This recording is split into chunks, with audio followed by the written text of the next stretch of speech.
Yes. Marcus, I was out to Jacksonville last night, so I was able to see some of the high school students out there. We had a busy night with our high school kiddos. Yes. First Friday Night Lights, so a lot of fun. Yes, also absolutely. a lot of action happening in the skies. I was like, okay, yeah. here we go. Yes, a lightning that's right. delay. Okay. We did have some scattered storms around the area. They did prompt multiple delays, but nearly all games got in. One of those games got moved to tonight. Garrett will have more on that. That's the Center at Tatum game a little bit later on this evening. We've even had a few storms out there today, even from earlier this morning, Kara. I want to show you some of our rainfall totals that we've had per the Doppler radar. These amounts very, very high across our northwestern areas.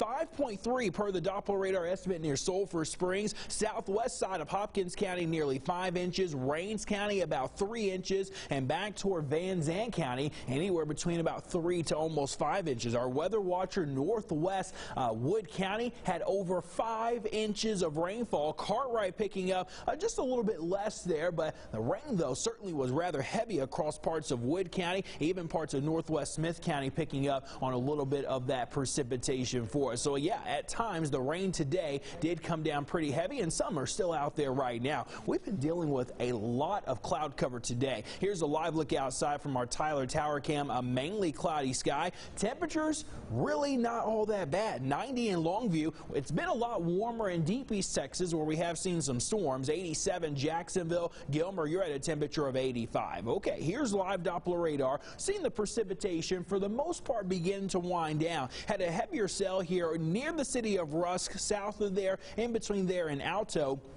That is starting to let up there at the current time, but we are starting to see a little bit more development down to the southwest. Let me show you that here across parts of Houston, Trinity County, right near the Angelina County line. So over in Trinity County, some healthy and some heavier rainfall occurring here. Could have some gusty winds, maybe up to 30 or 40 miles an hour. Essentially stationary, trying to work its way down to the southwest. The rest of us are expected to be okay because we've been shielded by the cloud cover during the course of this afternoon. Come back to our forecast in just a second. I want to give you the latest here on Dorian. Still a very intense, very strong storm. As we talked about at the top of the newscast, there are some big changes coming with Dorian. Remember how the forecast path the last couple of days had it coming directly toward Florida and right through the peninsula. Now that has changed just a tad, where we are most likely going to see it go right along the coastline or a couple of 100 miles or so right off of the coast, and that's because of two areas of high pressure, one over the Bermuda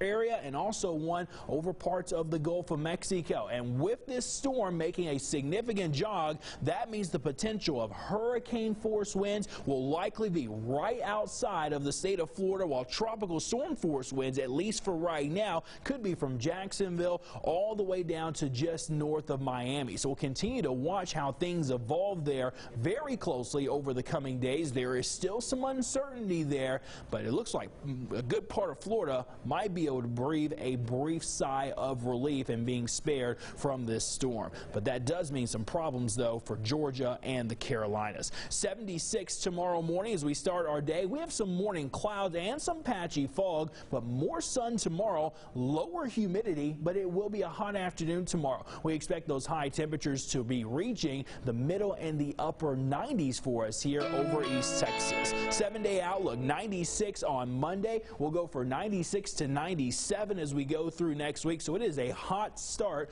to September for us, but we will continue to see some drier air. That will be nice. Here's Deep East Texas, looking at mainly dry weather for tomorrow with less humidity coming in play Sunday into Monday. All right, not too bad for a Labor Day weekend. You know, something we can expect. It's getting better after having a gloomy day today. Absolutely. Thank you, Marcus.